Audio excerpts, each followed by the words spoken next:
Hey everybody, today I'm going to be talking about the Mario Party games that I own. I have just about every single entry from Mario Party 4 to Super Mario Party.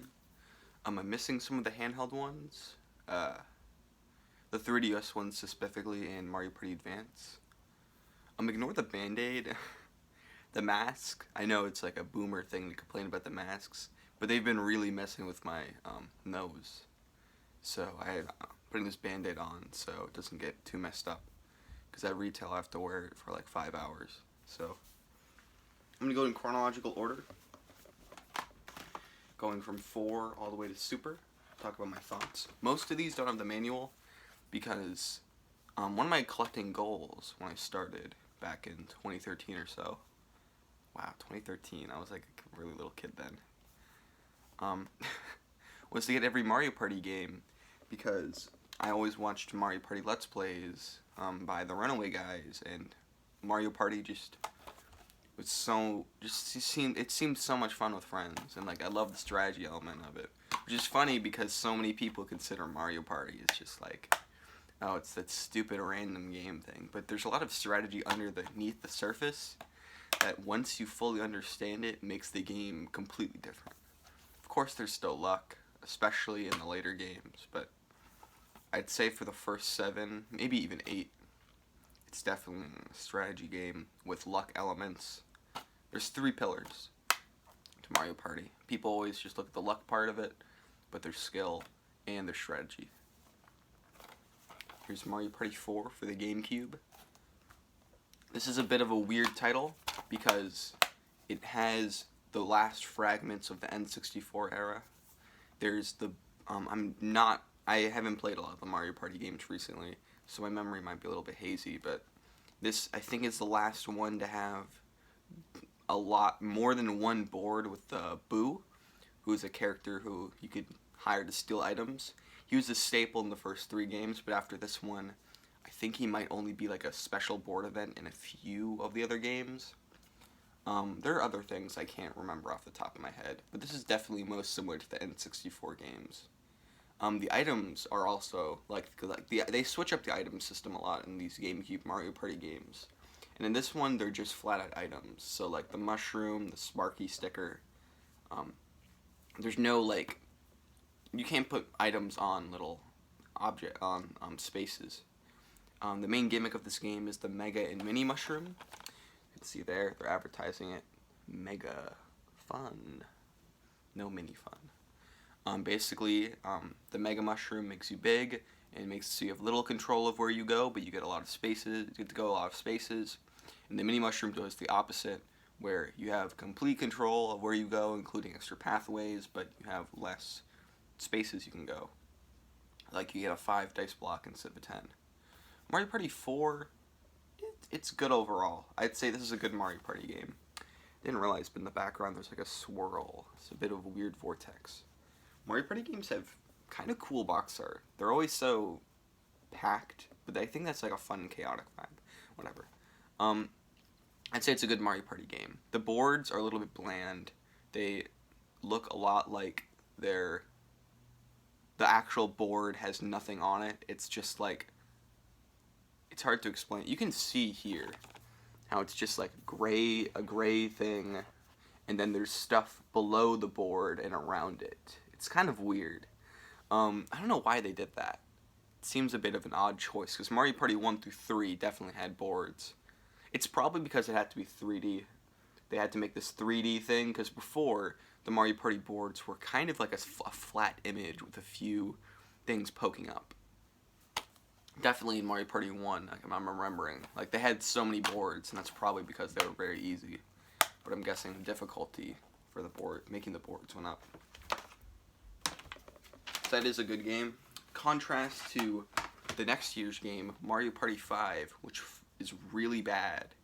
Surprisingly bad for a Mario Party game this early on. This is probably the worst one made by Hudson Soft. I don't have the manual for this one either. I only have the manual for a few of these, as I said. This one, they changed the item system, and I think it ruined the entire game. So basically, every space is blank. There's no besides happening spaces, there's like none that have anything on them. And the gimmick of this game is that you create the board by throwing items at spaces and making them different things. So you do get a few things that weren't in Mario Party 4, like the bank returns, some other things probably. This game is not in my memory that much. Basically what happens is when you throw an item on the space, you have no clue what's on it. So unless you're like some crazy memorizer person, you're not going to know what's on it. So it basically becomes complete luck. And it gets rid of all the skill in Mario Party. And playing into that, the mini games are terrible in this. So many are based completely on luck. Like there's one called Get a Rope, where you just press A once and you get a rope. I don't really know what went wrong with this game. Like, how do you fuck up Mario Party that bad? The cover art is cool though. I like how it's like a planet. It's like all of them are in a circle. Bit of a weird looking Wario. I've never looked at that too up close. Donkey Kong. This was the last Mario Party game. Or 4 was the last Mario... Oh, 4 is also similar to the N64 games because all the characters are the same, I think. I don't think they added any new ones. After 4, they changed it up and they got rid of Donkey Kong, who isn't even on here. He becomes a board element. I don't know if it's probably in 5 also, but I most remember it as something from 6 and 7. The Koopa Kids are playable in this game. They're just these stupid Bowser Jr.-like characters, and I kind of love them. I think Toad is playable for the first time in this game, which is one of the best things about it, because Toad is my main in Mario Party, and he always will be. Toad is the greatest character of all time. But a good thing about this game is that they do bring back those 3D boards, and they look pretty good in this game. They're all based around dreams, which is a little bit strange, but I guess I get it. Another thing about this game is they had a Super Duel mode, which you make mechs or something. I didn't really play it. There's a lot of side modes in these Mario Party games, and besides 6 and 7, I haven't really explored them that much, because most of them are just kind of novelties. I want that to be more satisfying when I put it down. That was not more satisfying. Next is one of the best Mario Party games of all time, Mario Party 6. This one took the few things that worked in 5 and made what I think is the second or best Mario Party game. Like, look at this box art. This box art, like, is so fucking good. You've got the two sides, you've got Mario doing a weird pose, you've got Donkey Kong doing his thing. You've even got some Yoshi action. This one, the gimmick was there was a day cycle that would change from day to night every 3 turns, and that's an okay gimmick. It works. But besides that, this is a very pure Mario Party experience. The day and night cycle affects some boards more than others. There's this really awesome one. I forget what I think it's called Fair Square. It's all about gambling, and you get a bunch of stars, and every night the price of the star rotates from 5 to 35 to some crazy thing. So it's all about that mad dash to get there, and you can buy multiple. So you have to just freaking book it there and get 10 stars. It's amazing.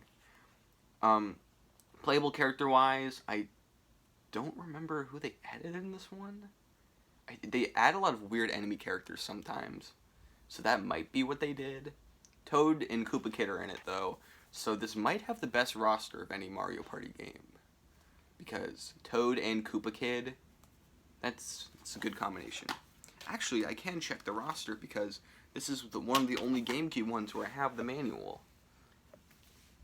Man, seeing that art up close is nice. Now, I really like the stages in this one. You can see Fair Square right there, I think. Is that Fair Square? Yes. It's very dark, and the GameCube logo's kind of in the way of it. You can see it better in the box art. I hope. And the treetop board, which is the first one, I forget what it's called. I think Boo returns in this one, but only in 2 boards. These are such weird renders that you never see. Oh, there's also some microphone bullshit, but And that stuff kind of sucks. Like, what are these renders? Like, why did they make Mario angry with a monkey and a snowball? I do love those. Oh my god, these renders are so strange because they're about the minigames. So it's like you get stuff like Daisy taking a photo and Yoshi with a hammer, Koopa Kid with a ladybug. Like, I doubt I've ever even seen these, like, outside of this manual. Sorry if my hand's covering up Toadette. It's her letters. Whoa. They probably added Toadette. I can see that being the new character. Who else is new here? Boo is from Mario Party 5. I guess maybe it was just Toadette. Or there's hidden characters they don't want to show. Very strange there. Let's see, what else is in this game? This is a really good manual. Sorry, I'm not showing it off. It's just very stylish. The item system was completely reworked to the orb system, where you are able to throw items on spaces, but it's not every space. You can only do that in blue spaces, basically like harkening back to how Mario Party 4 had, and the other games had normal spaces. And they're owned by characters, so you can't just get screwed over by your own thing. Because I forgot to mention this in 5, but you could throw a orb, or whatever they called, capsule, and with a bad effect on it, and then land on it right after, which is so stupid. Or you could like use it on yourself. Like it was just a mess. And this game fixes that. There's a lot of fun characters with these orbs, like Kamek, Toadie, Klepto, and Mr. Blizzard, and Flutter, who is the magic lamp, basically. So it gets you a free star. Yeah, these are good items. Oh, they have all the boards. Towering Treetop, Egad's Garage, Castaway Bay. I really like that one. The gimmick with that one is that the star space changes from Bowser to Donkey Kong. So Donkey Kong, in these games, especially this game, he is like the good version of Bowser, which is kind of strange. But like, whenever Bowser's a bad effect on the daytime, DK will have a good effect, usually getting you a star. I did say this was a more basic Mario Party experience compared to 5, obviously, but the boards do have a few gimmicks. Like, one of the boards, Snowflake Lake, is about stealing stars, and I think Castaway Bay has the thing where Donkey Kong changes. Oh, they don't talk about the hidden blast board. I think it's called Clockwork something. That one's cool. We have to chase after Bowser or Donkey Kong, who has the star. Let's see. Talking about the mic mode, mini games. Yeah, Mario Party 6 is awesome. I love this game. This is one of my favorite games for the GameCube. And following up Mario Party 6 is what is more or less an expansion pack, Mario Party 7. This is the first Mario Party game since the original 3 where they didn't change up things majorly. I'd say Mario Party 1, 2, and 3 are pretty similar. 2 changed a lot from 1, but 4 changed a lot. It was more just a graphical change. 5 changed everything, then 6 changed everything again, making it more like the older games. And I think by 6 they finally had a good base, so they made 7 basically the exact same thing. And that's fine because 6 is awesome and 7's also good. This was the one I played first, the first Mario Party game I had when I first got GameCube games. This one has a cruise theme, so every level is based on a different part of the world. I think they added like enemy care. I think Dry Bones and Birdo were added, so that made someone happy, I guess. I don't have much to say about this game because it's very similar to 6, but it is also good. And it's a lot cheaper because this game was a kind of weird, like, late-era GameCube game, so you'd think it'd be more expensive, like, oh, it's the last Mario Party game for the system. But they bundled it with some consoles, and I guess in the 2006 year leading up to the Wii, they didn't have a replacement, so it probably sold pretty good for Mario Party standards. At least better than 6 and 5, which only had a year to sort of survive. But 7's good. I had the chance to buy the entire GameCube with the 7 bundle, but I just got the games, and I kind of regret that because I'd love to have the weird Mario Party 7 bundle, because I'm sure that's kind of rare nowadays, or at least expensive. Probably not rare. I'll put these all up better. And the next game is a little bit of a disappointment, but not bad. Mario Party 8. This is a cool, kind of iconic box art. Like, this looks like a Windows background you'd have. Mario Party 8 is a lot like 4 in how they're jumping to the next console. It kind of has a weird, bland feeling. They went for a realistic art style, which I suppose is fine. I don't have the manual for this one, too, because I guess that was just not in the cards, but I do have the Nintendo Power slip. This game, the boards are pretty gimmicky. Oh, I forgot to mention in Mario Party 7, there's this really good board called the Windmillville, where you basically, it's like a real estate kind of thing, where you put money into windmills, and based on how much money, you get more stars. So, if you put the most money, of all players, you put the most money into a house, you get the star. And this has a similar board to that, which is good. Like, investment kind of thing. Mario Party 8 continues the themes from 7. It has a board, finance board like that. It has a star-stealing board. And it has a linear board, which this game also had. I probably should have talked about 7 more. That's definitely like my most nostalgic one. It has a stupid Bowser. Whatever. Maybe I'll talk about that separately one day. 8 replaces... The mini-games in this one kill it. They're all motion-based, and they suck. Some of them are fine, but there's so many lame ones, like the soda shaking one, and the rudder madness, which is super slow. That, coupled with the realistic art style, makes this a bit of a weird game, because they never went on to make the 5... Like, it's like Mario Party 4, but they never went on to make the 5, 6, and 7, they never built on this weird foundation. Because after 2007, Mario Party games stopped being made by Hudson. I don't remember if 8 or DS came out first, but DS is awesome. I guess it is a lot like Mario Party 7. It is a handheld entry, and unlike Mario Party Advance, it is just like the main console games. There is a bit of imbalance with the items, and the boards are a little bit smaller, but the mini games with the touchscreen are way better than the ones with the motion controls. I actually made this box myself, so of course there's no manual. Usually I love parading the manual. This one is super fun. The gimmick is that your characters are small, so you get mini games like running around burgers. Yeah. They had less playable characters. I think it's just the main 8.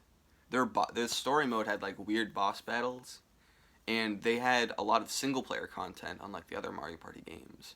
Like, there were these little puzzle games, which in every previous Mario Party game, they'd include like a more complicated mini game that's like a puzzle game. Like, one was called Thwomp's Block Party, and it was kind of like Tetris, or I guess what's it called? Tetris Attack, kind of, if I was to describe it as anything. And there's one called Stick and Spin, where you like kind of like what's it called? Puzzle bobble, puzzle bobble, where you like stick little orbs onto a big thing. And they put them all in this game, which I think is a great package, and they should have advertised that more because they're really fun. When I had this game, when this is like the only like 3 or so Mario Party games I had, I played this all the time. And the minigame mode. Oh, there's also single player content and how you get points. All these Mario Party games have like shops to get playable characters and stuff. Some of them don't, but most of them do. This one gives you points. And the more points you get, you are able to unlock little bonuses and titles that you get to put yourself, like little badges that you put on your player icon.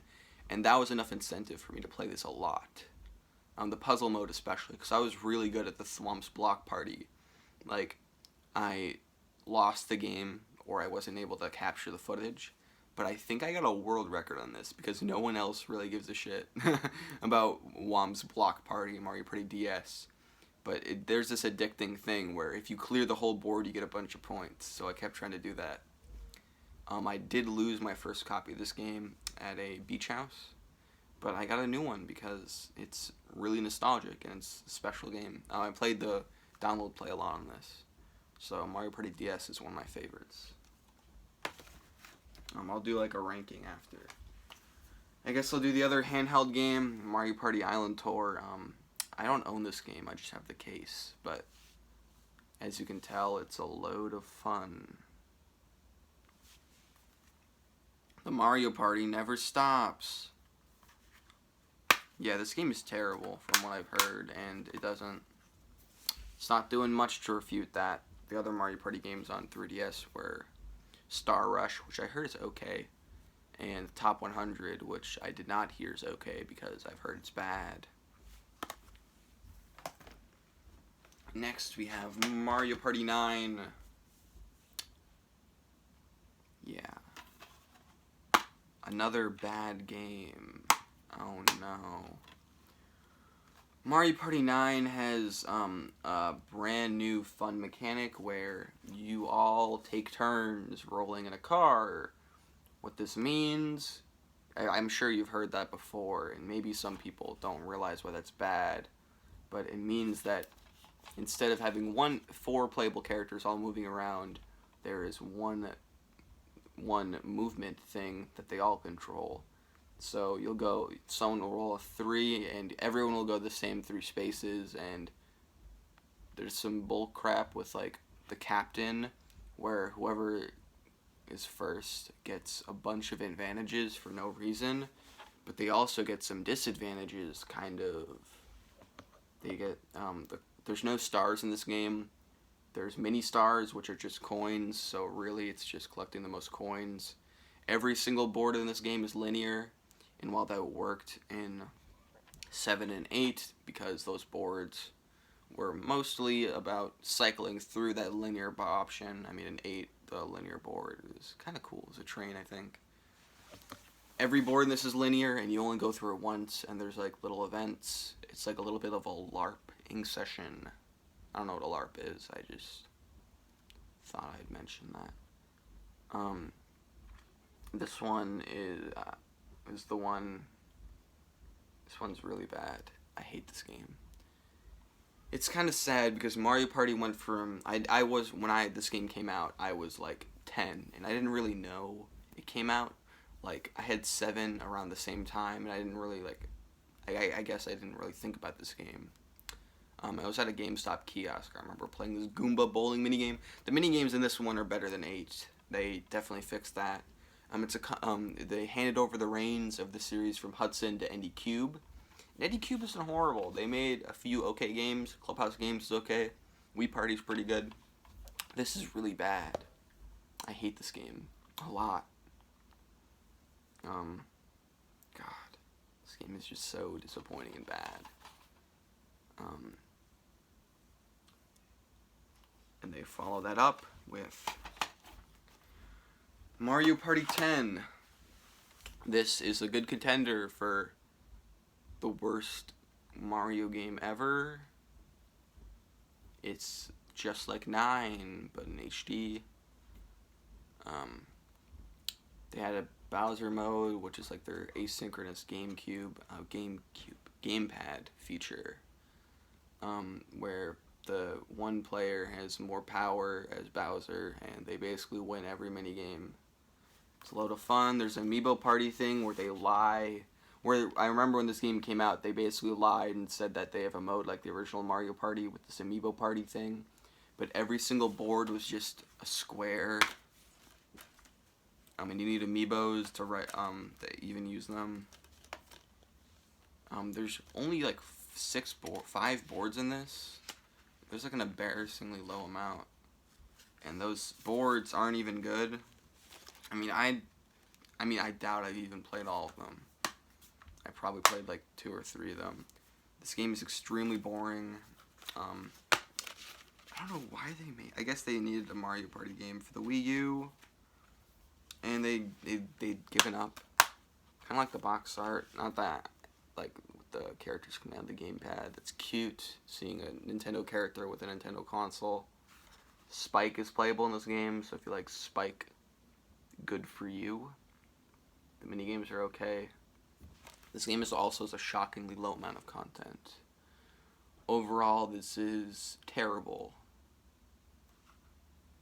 And then, so, the thing about the Mario Party series is that they kind of went from being, like, the problem with the Mario Party series originally is that they were very much annualized. So Hudson would have a Mario Party game just about every year. I think they missed a few, like 2001. They had Mario Party 1 in 1998. Then Mario Party 2 in 99. Mario Party 3 in 2000. And then 4 in 2002. And then went on. I think they skipped 2006. And then blank silence for 5 years before Mario Party 9, which came out in 2012. Or 11? 12. Yeah, it definitely came out before the Wii U. So you'd think that they'd just spit out one every year still, and they kind of did. They put a handheld one basically every year in between 9 and 10. But the amount of effort between these entries is shockingly low when in comparison there was 3 years in between them. If you look between 9 and 10, there were 3 years in an entire console generation. If you do that for the GameCube games, comparing Mario Party 3 on the N64 to what came out 3 years after that? It would have been 2003.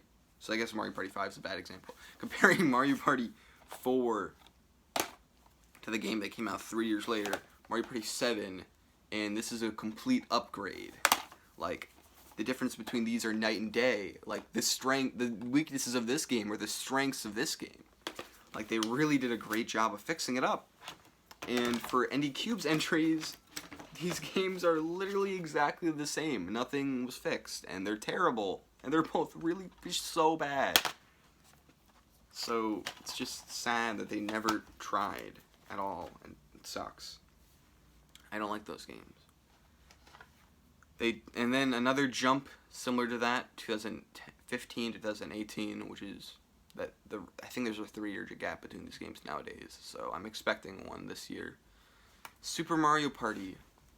It's kind of like the Amiibo Party mode in Mario Party 10, where they trick people into thinking it's a new Mario Party game, like the old games.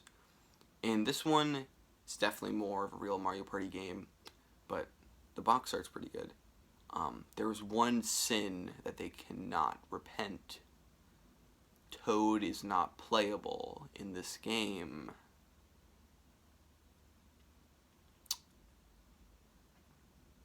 Toad's not playable. That is inexcusable. Bowser's playable. Bowser Jr. is playable. Hammer Brother is playable. But Toad is not.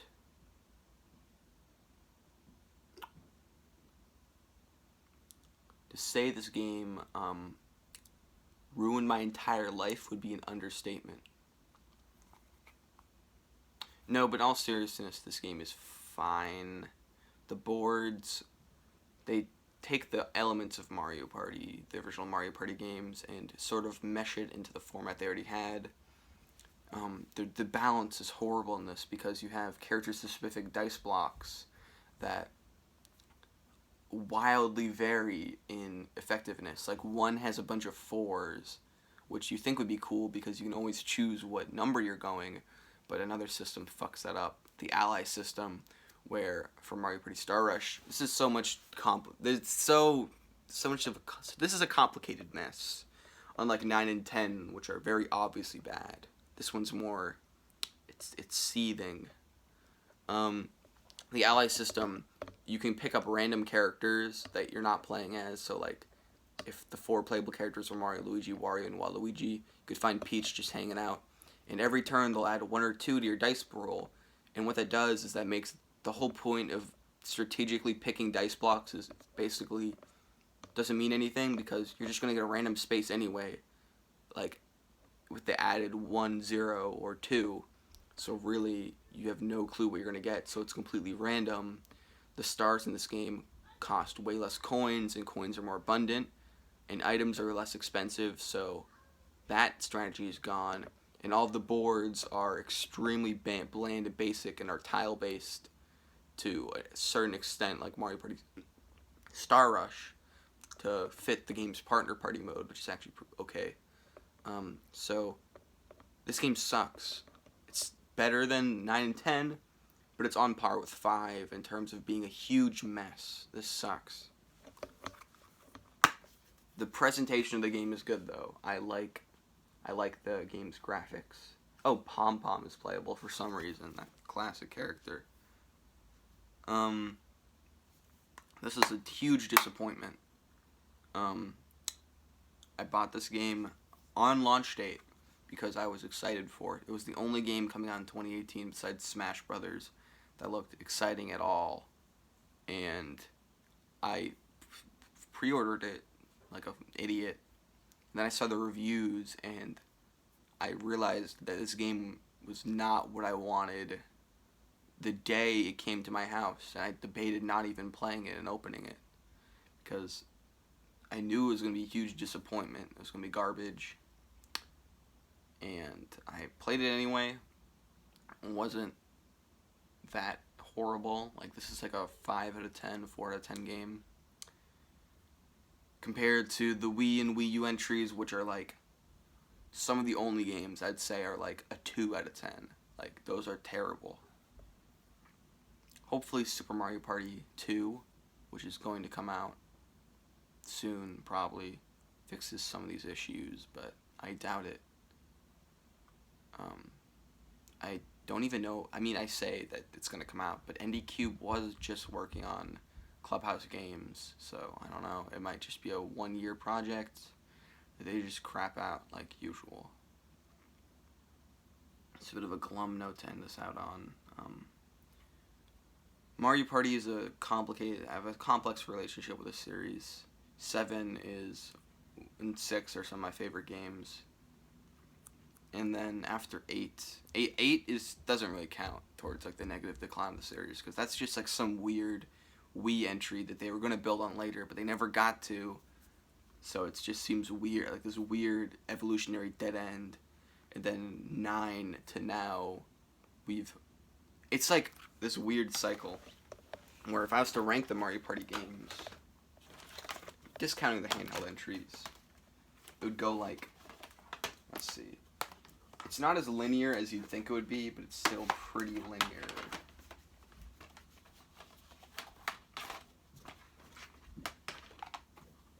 It would be like this.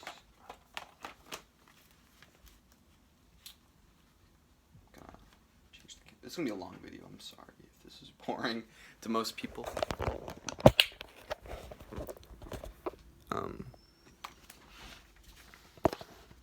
So my desk is messy.